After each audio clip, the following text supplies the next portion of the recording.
Hello बच्चों, कैसे हो। मैं विनय कुमार एक बार फिर से स्वागत करता हूं आपका यूनिवर्सल मैथ क्लासेस में। आज हम पढ़ेंगे अरिथमेटिक प्रोग्रेशन। क्या होती है अरिथमेटिक प्रोग्रेशन? देखो यहां पे आपको एक लाइन दिख रही होगी, अरिथमेटिक प्रोग्रेशन। ये यानी कि एक ऐसी सीक्वेंस जो या तो इंक्रीज हो रही होगी या फिर कहीं पे डिक्रीज हो रही होगी एक पैटर्न से, यानी कि उसका जो गैप होगा वो एक फिक्स गैप होगा, एक कांस्टेंट गैप होगा। तो वो हम यहाँ पे पढ़ेंगे किस टाइप के वो गैप होते हैं और किस तरह हम सोल्व करते हैं। Introduction and general term of an AP.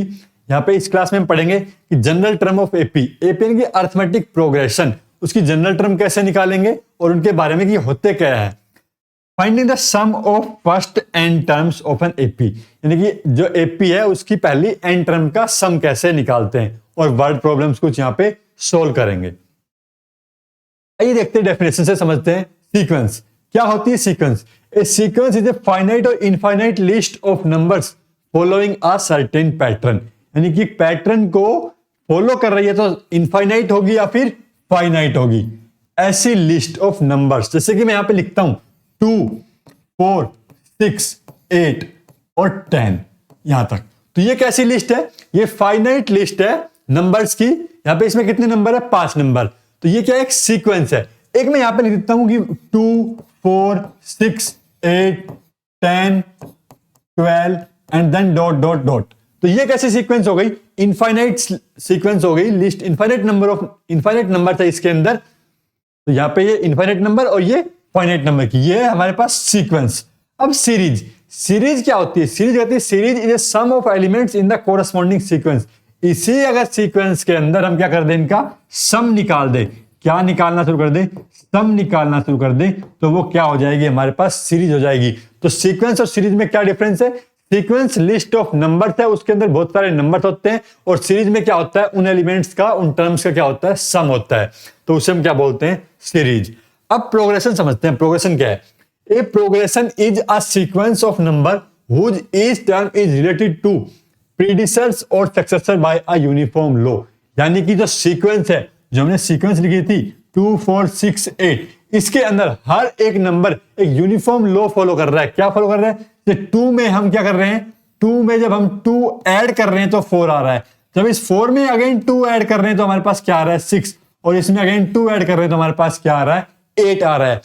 चाहे वो लॉ क्या कर रहा है, तो आगे की तरफ बढ़ रहा है या फिर पीछे की तरफ बढ़ रहा है। प्रीडिसेसर पीछे और सक्सेसर आगे की तरफ बढ़ रहा है। तो अब 8 में से अगर हम 2 माइनस करें, क्या माइनस करें? 2 माइनस करें तो क्या आएगा? 6। और 6 में से 2 माइनस करें तो भी ये, और 4 में से 2 माइनस करें तो भी हमारे पास क्या है? एक यूनिफॉर्म लॉ फॉलो हो रहा है। तो उसे हम क्या कहते हैं? प्रोग्रेशंस। यानी कि एक लिस्ट यूनिफॉर्म लॉ को फॉलो कर रही है तो उसे हम क्या कहेंगे? प्रोग्रेशन। Arithmetic progression. अब an arithmetic progression is a sequence of number in which we get each term can be obtained by adding a certain quantity to its preceding term। यानी कि पिछली सीक्वेंस के अंदर हम कुछ ऐड कर दे, एक कांस्टेंट नंबर, जैसे कांस्टेंट नंबर क्या है? इसका डिफरेंस क्या? Common difference 2। वो हम ऐड कर देंगे तो हमारे पास क्या मिलेगी? सीक्वेंस मिल जाएगी, और उसे हम क्या कहते हैं? अरिथमेटिक प्रोग्रेशन कहेंगे। अब general term of AP. General term क्या होते हैं कि ऐसे हमारे पास बहुत सारी सीक्वेंस हो सकती है। किसी भी सीक्वेंस को लिखने का तरीका क्या होगा? Given an AP with first term a, यानी कि उसकी जो पहली टर्म होगी उसे हम क्या कहेंगे? ए कहेंगे, और जो उसका कॉमन डिफरेंस होगा उसे हम क्या कहेंगे? डी कहेंगे। और nth term is given by, और हम क्या निकालेंगे? उसकी लास्ट टर्म। nth टर्म को हम यहाँ पे क्या कहेंगे? लास्ट टर्म भी कहेंगे। Last term, nth term. तो निकालने का फॉर्मूला क्या होगा यहाँ पे? A n is equal to a plus n minus 1 into d. अब ए एन क्या है यहाँ पे? ए एन ये है हमारी nth term in the sequence, last term. ठीक है। ए क्या है यहाँ पे? First term. एन क्या है? Number of term. एन क्या है? Number of terms of the sequence, यानी उस सीक्वेंस में कितनी नंबर ऑफ टर्म है। और डी क्या है? कॉमन डिफरेंस है यहाँ पे हमारे पास। इसका हम यूज करके क्या निकालेंगे? जनरल टर्म निकालेंगे किसी भी एपी की। आइए देखते हैं, कुछ क्वेश्चन है हमारे पास, क्वेश्चन से समझते हैं। In which of the following situation does the list of the number involve make an arithmetic progression and why. ये बताना है, ये स्टेटमेंट टाइप में लिखा गया है और कह रहा है कि क्या ये अरिथमेटिक प्रोग्रेशन बनाएगी, और बनाएगी तो क्यों बनाएगी, ये हमें बताना है। तो पहला क्वेश्चन देखते हैं हम यहाँ पे, उसका सॉल्यूशन क्या होगा। क्वेश्चन क्या कह रहा है? The taxi fare after each kilometre when the fair is 15 for the first kilometre and ₹8 for each additional kilometre. कह रहा है कि पहले सबसे पहले तो किराया क्या है एक टैक्सी का 15 रुपए, उसके बाद क्या कह रहा है हर 1 किलोमीटर पे 8 रुपए बढ़ रहे हैं। अब देखो 15 में जब हम 8 ऐड करेंगे, क्या करेंगे 8 ऐड कर देंगे यहाँ पे, तो कितना हो जाएगा 15 में जब 8 ऐड किया तो हमारे पास 23। अब कह रहा है 23 किलोमीटर हो गया चार्ज, अगली किलोमीटर पे क्या हो जाएगा फिर 8 रुपए बढ़ जाएगा, तो कितना हो जाएगा 8 9 10 11 31, उसके अंदर फिर से हमें क्या कर देना है 8 रुपए बढ़ा देना है, अब कितना हो जाएगा ये 39। ऐसे ये क्या है चलता रहेगा, ये जितना किलोमीटर हो जाएगा उसका किराया बढ़ता जाएगा। तो अब ये सीक्वेंस कैसी सीक्वेंस बन गई, तो सबसे पहली टर्म हमारे पास यहाँ पे क्या है 15, उसके बाद कितना किराया लगेगा उसका 23, उसके बाद 31, उसके बाद 39, ठीक है, ऐसे किराया लगता जाएगा। तो ये क्या बन गई एक सीक्वेंस बन गई, एक प्रॉपर पैटर्न से बनी है जिसके अंदर गैप कितना है 8 का गैप है, 8 का गैप है हमारे पास। अब एक ऐसी सीक्वेंस है फाइनाइट है इनफाइनाइट है, देखो इनफाइनाइट तक जाएगी, हमें नहीं पता कितने किलोमीटर जा रहा है। अगर एक फिक्स रहता कि भाई 5 किलोमीटर तक जाएगा तो हम क्या निकालते हैं यहाँ पे 5 किलोमीटर तक का डिस्टेंस निकालते, 39 में 8 और ऐड कर देते, कितना आ जाता हमारे पास यहाँ पे 47 आ जाता। तो ये क्या हो जाती है यहाँ तक फाइनाइट हो जाती, लेकिन ये तो चलता जा रहा है, क्या पता कहां तक जाएगा, तो क्या होगी ये इनफाइनाइट सीक्वेंस हो गई हमारे पास। ऐसे ही नेक्स्ट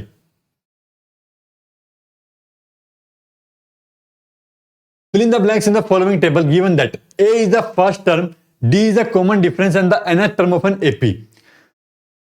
A दे रखा है, D दे रखा है, N दे रखा है, AN, ये हमें फाइंड आउट करना है। तो अभी AN का हमने फॉर्मूला क्या पढ़ा था, AN is equals to A plus में N माइनस 1 इंटू D।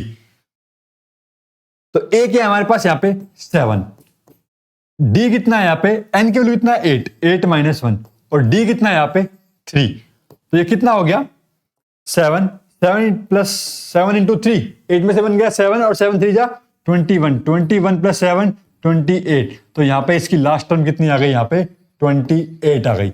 अब अगेन सेकंड जो क्वेश्चन है उसके अंदर क्या कह रहा है, यहाँ पे कह रहा है कि हमें क्या निकालना है डी की वैल्यू निकालनी है, ए कितना है -18, एन -1, एन की वैल्यू 10 है -1, डी हमें फाइंड आउट करना है और ए एन कितना है 0 है। तो इस 18 को इधर लेके आए क्या हो गया प्लस का हो गया, 10 -1 कितना हो गया 9D, 9 से कैंसिल किया 9 2 जा 18, तो D की वैल्यू कितनी आ गई यहाँ पे हमारे पास 2 आ गई। तो ये हो गया यहाँ पे हमारा सोल्व। तो इस तरह से हम यहाँ पे AN का फॉर्मूला लगा यूज करते हुए क्वेश्चंस को सोल्व कर सकते हैं। टेबल हो गई हमारी फिल। चलिए एक सीक्वेंस दे रखी है, विच term of the AP is 205, हमें फाइंड आउट करनी है कि इसकी कौन सी टर्म है, विच टर्म ऑफ द एपी, यानी कि क्या फाइंड आउट करना है हमें यहाँ पे एन फाइंड आउट करना है। देखो सॉल्यूशन किस तरह से हम इस इक्वेशंस को इन क्वेश्चंस को सोल्व करेंगे। सबसे पहले लिखेंगे यहाँ पे हम ए, पहले चेक एपी में दे रखा है तो यानी कि एपी में तो भाई मिलेगा, तो ए फर्स्ट टर्म हमारी क्या है यहाँ पे 7, कॉमन डिफरेंस डी जो क्या होगा 13 - 7 दैट इज 6। पूछ रहे 205 इसकी कौन सी टर्म है, मैं मान लेता हूं ये क्या है इसकी लास्ट टर्म है। कौन सी टर्म है लास्ट टर्म, यानी कि ए एन क्या है इसकी 205 है। हमें फाइंड आउट क्या करना है, एन हमें फाइंड आउट करना है, यानी कि एन टर्म, यानी कि इसके नंबर बताना है इस टर्म का कौन सा है।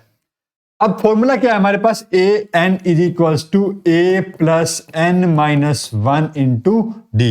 ए एन कितना 205, ए की वैल्यू 7, एन फाइंड आउट करना है, डी की वैल्यू 6। 205 में से 7 गया कितना बचेगा 198 इक्वल टू 6 इंटू एन -1, 6 से 6 18, 6 18, एन -1, एन की वैल्यू कितनी आ गई 30, ये -1 इधर आएगा क्या हो जाएगा प्लस 33 + 1 34, यानी कि जो ये टर्म है ये कौन से नंबर की टर्म है हमारे पास 34th नंबर की टर्म है। इसका जो नंबर है वो कौन सा है 34th।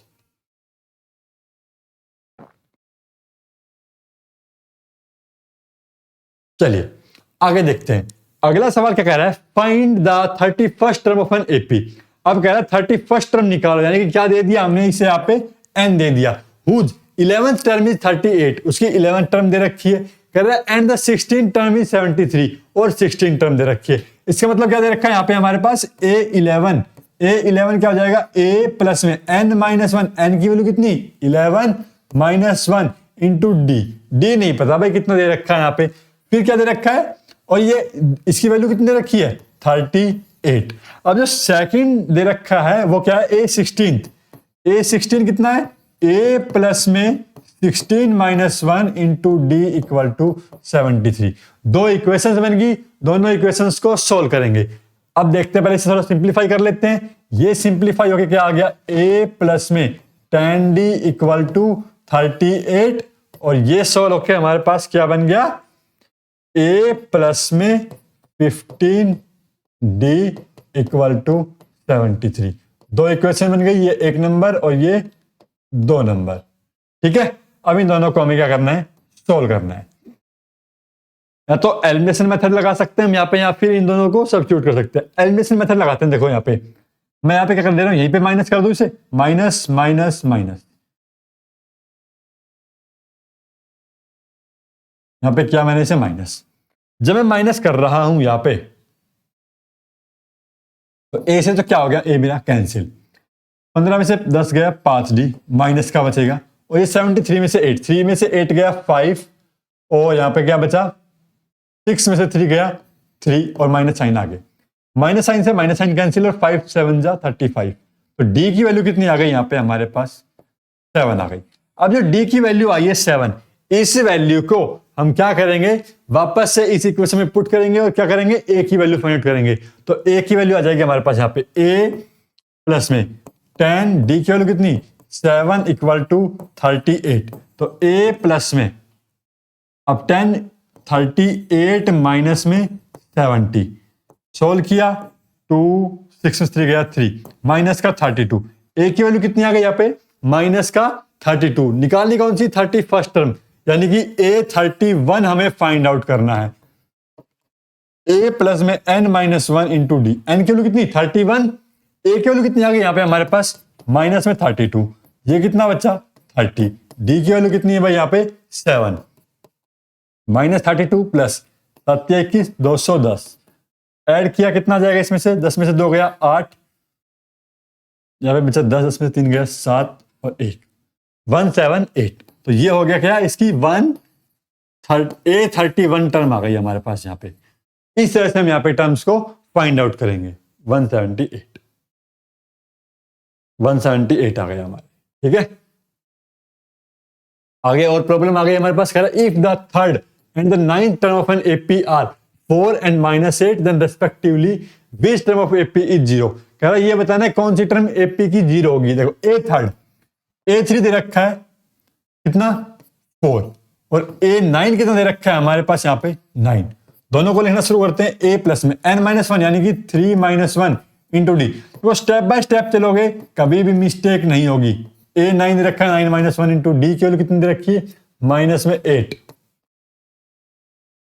-8, और ये यहाँ पे डी A9। इसे सोल्व किया, क्या बन गया भाई, ये बन गया A प्लस में 2d, और ये क्या बन गया A प्लस में 8d। दोनों इक्वेशंस को सोल्व करते हैं। ये हमारे पास 4 के बराबर है, ये -8 के बराबर है। माइनस माइनस साइन चेंज किए मैंने, एलिमिनेशन मेथड लगा दिया यहाँ पे सोल्व करने के लिए। दोनों टर्म कैंसिल, 8d में से 2d गया, माइनस का 6d, और 8 4 12, और d की वैल्यू कितनी आ गई यहाँ पे माइनस में 2। ये आ गई d की वैल्यू। पुट करते हैं पहली इक्वेशंस में, सोल्व करेंगे। A प्लस में 2, d की value -2 equal to 4, A - 4 equal to 4। तो A की वैल्यू कितनी आ गई यहाँ पे 8। A आ गया हमारे पास, यहाँ पे D आ गया। पूछा क्या है, विच term of this AP is 0, यानी कि n निकालना है। यानी कि हम मान लेते हैं an, हमारी लास्ट टर्म क्या है यहाँ पे 0 है, इक्वल टू A प्लस में n - 1 इंटू डी। A की वैल्यू 8 पुट कर दो भाई, n - 1, D की वैल्यू कितनी -2, और इक्वल टू में क्या है 0।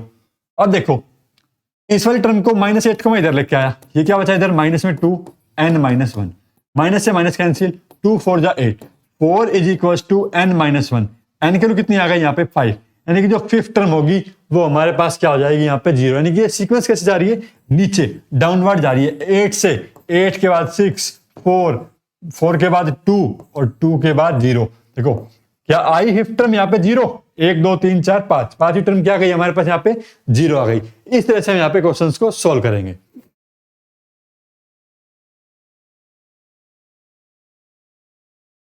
अगला क्वेश्चन कह रहा है how many 3 digit numbers are divisible by 7। कह रहा है 3 डिजिट का नंबर निकालना है, और कितने नंबर होंगे 3 डिजिट के जो क्या होंगे 7 से डिवाइड होंगे। तो पहले सबसे पहले ये बताओ 3 डिजिट का नंबर स्टार्ट कहां से होते हैं? कहां से होते हैं? 100 से होते हैं। और एंड कहां पे होते हैं? 999, इस पे एंड होते हैं। अब 7 से डिविजिबल होने वाले नंबर कैसे निकालेंगे? अब देखो 100 से जो थोड़ा सा बड़ा होगा वो वाला नंबर लिखते हैं, और 999 से जो छोटा वाला नंबर होगा वो लिखेंगे। तो हमारे पास क्या आ जाएगी? फर्स्ट टर्म और लास्ट टर्म आ जाएगी, क्योंकि डी तो हमारे पास क्या दे रखा है? कॉमन डिफरेंस 7, ये होना चाहिए। हमें निकालने का है नंबर ऑफ टर्म्स, एंड हमें यहाँ पे क्या करना है? फाइंड आउट करना है। हमें बस क्वेश्चन को समझ लेना है कि क्वेश्चन में हमें गिवन क्या क्या है और हमें क्या फाइंड आउट करना है, तो हम क्या है इजीली क्वेश्चन को सोल्व कर पाएंगे। अब 100 से बड़ी टर्म देखो, 7 का जब हम टेबल पढ़ते हैं तो 7 एकम 7 और 7 चौक 28, 2 रह जाता है, यानी कि 98 होता है डिवाइड। 98 में हम 7 ऐड करते हैं तो कितना आया? 105। तो हमारे जो स्टार्टिंग टेबल है वो कहां से होगी? 105 देन 112। तो इस तरह से हम चलते जाएंगे। और 999, अब इसको भी डिवाइड करते हैं एक बार 7 से। 7 एकम 7, 8 9, 7 चौक 28, 7 दूनी 14, यानी कि 5। कितना बचा यहाँ पे? रिमाइंडर 5 बचा, यानी कि 5 इस 999 में से हम क्या करेंगे? सब्ट्रैक्ट करेंगे। तो कितना आ जाएगा? 994, यानी कि 994 क्या है हमारा? 7 से डिवाइड हो रहा होगा। चलिए देखते हैं बस। 7 एकम 7, 7 चौक 28, 7 14, हाँ भाई हो रहा है डिवाइड। तो लास्ट टर्म हमारी क्या आ गई? 9994 आ गई। अब ए हमारे पास यहाँ पे क्या हो गया? 105 हो गया। कॉमन डिफरेंस कितना हो गया? 7। लास्ट टर्म क्या हो गई हमारी? 994। फाइंड आउट क्या करना है हमें यहाँ पे? एन हमें क्या करना है? फाइंड आउट करना है ये। अब लास्ट टर्म वाला फॉर्मूला यहाँ पे लगाएंगे, a n equal to a plus में n minus 1 into d. A n की वैल्यू कितनी? 994। ए की वैल्यू कितनी भाई? 105 प्लस में एन माइनस 1, डी की वैल्यू कितनी? 7। 994 में से 105 माइनस करेंगे, 14 में से 5 गया 9, 8 का 8, 9 में से 1 गया कितना? 8। 889 equal to 7 into N minus में 1। अब 7 से डिवाइड करना शुरू करते हैं, कितना आ जाएगा? 7 एकम 7, 7 दूनी 14, 7 7 49 equal to N minus 1। N की वैल्यू कितनी आ गई? 127 प्लस 1, यानी कि 128। यानी कि जो 3 टर्म्स के जो नंबर होंगे और जो 7 से डिविजिबल है वो कितने नंबर होंगे हमारे पास? 128। ऐसे ही हमारे पास और क्वेश्चंस बन सकते हैं बहुत सारे, जिनके अंदर हम क्या करेंगे? चाहे वो 7 से डिविजिबल पूछ ले, 3 से, 5 से, एनी नंबर से पूछे, मेथड हमारा यही रहेगा फाइंड आउट करने का। इसी प्रकार हम फाइंड आउट करेंगे। तो 128 क्या गए हमारे यहाँ पे? नंबर्स आ गए। एमसीक्यू है, कुछ एमसीक्यू देखते हैं क्या कहता है MCQ. The seventh term of an AP is 4 and its common difference is -4. What is its first term? First term हमें फाइंड आउट करनी है। सेवंथ टर्म यानी कि A7। देखो ऑब्जेक्टिव क्वेश्चन को मैं थोड़ा फास्ट करेंगे, यहाँ पे डायरेक्ट लिखूंगा A7, यानी कि फर्स्ट टर्म पूछा A प्लस में n माइनस 1, 7 माइनस 1 6, और डी की वैल्यू कितनी? -4 इक्वल टू 4। 6 चौक 24 माइनस 24 इक्वल टू 4, 24 और 4 कितना आ गया? 28। तो ये कौन सा हो गया? ऑप्शन नंबर बी करेक्ट हो गया हमारा यहाँ पे। The seventh term of an AP is 4 and its common difference is -4, but is first term, तो ये करेक्ट हो गया हमारा बी ऑप्शन। नेक्स्ट टर्म बतानी है हमें इस एपी में। पहली टर्म क्या है? √27, √28, √63। अब पहले तुम क्या करते हैं, इसको थोड़ा सा सिंप्लीफाई करते हैं। इसको 28 क्या होता है? देखो 7 चौक 28, ये कितना? 7 निम 63, और ये क्या है? 7 गुना में 1। ऐसे ही देखो 1 है, 4 है, 9 है। क्या पैटर्न जा रहा है? देखो यहाँ पे देखे तो ये 1 का स्क्वायर, ये 2 का स्क्वायर, ये कितना? 3 का स्क्वायर। तो अगला क्या आएगा? 4 का स्क्वायर, यानी कि 7 गुना 4 का स्क्वायर, यानी कि 16। 7 गुना में 16 कितना? 7 6 42, 7 एकम 7 4 11, 112, और इसके ऊपर क्या आ जाएगा? रूट। तो कौन सा ऑप्शन हो गया? डी हो गया। यहाँ पे इस तरह से हम पैटर्न को चेक करेंगे। अब देखो ये तो हमने ऑब्जेक्टिव था तो ऐसे चेक कर लिया। एपी में दे रखा है तो क्या करते हैं? पहले यहाँ पे इसे लिखते हैं √7। क्या लिखते हैं यहाँ पे? √7 इंटू 2। अगले लिखते हैं √7 इंटू 3। इसको सेपरेट करते हैं, डिफरेंस का था हमारा √7, देन हम √7 इसके अंदर ऐड करते, तब यहाँ पे चलते। लेकिन ऑब्जेक्टिव है तो ऑब्जेक्टिव में अलग अलग अप्रोच से क्वेश्चंस को सोल्व कर सकते हैं यहाँ पे। The next term of an AP. चलिए यहाँ पे हमारा चैप्टर समाप्त होता है। धन्यवाद आप सभी का यहाँ तक बने रहने के लिए। अपनी प्रॉब्लम्स हमारे साथ शेयर करें और हम आपको सिखाएंगे मैथमेटिक्स कैसे करते हैं। धन्यवाद।